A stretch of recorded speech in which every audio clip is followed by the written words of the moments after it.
I want to talk about the Zizian cult, but as a disclaimer, the Spooky Friends Club is an LGBTQ plus friendly community, but the cult members are a part of the community and we need to discuss it.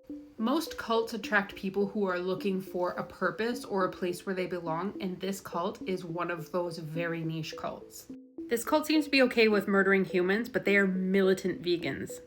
The cult leader is transgender woman Jack LaSota, and this is who the cult is named after, the Zizians. And she has led this cult down a very aggressive and very violent path, which has led to a spat of homicides across the US. Though highly intelligent, the ethos of this cult is extremely violent. There were 3 different murders in the US that seemingly were unconnected, but now we understand that they were committed by the cult members. The first were the suspicious deaths of Richard and Rita Zajko.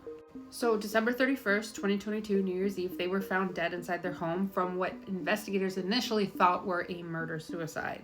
But their daughter Michelle had been posting online that her family was in the way and that you need to dispose of your family if they don't follow your beliefs. At the time, there was insufficient evidence to suggest that she had murdered them, but now in 2025, they've reopened the case, merely because of her suspected Zizian connection. Next was the murder of homeowner Curtis Lind. Oh, sorry, this one was in Pennsylvania, this was in California. He was found stabbed to death on January 10th of 2025 this year.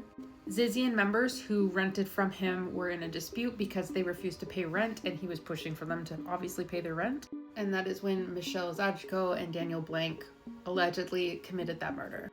Which brings us to January 20th, 2025, when Border Patrol agent David Malland was killed in a shootout with Ophelia Buchholz, who was a German immigrant and a member of the transgender community. And allegedly he was just targeted because of an opposition to the greater authority of the United States.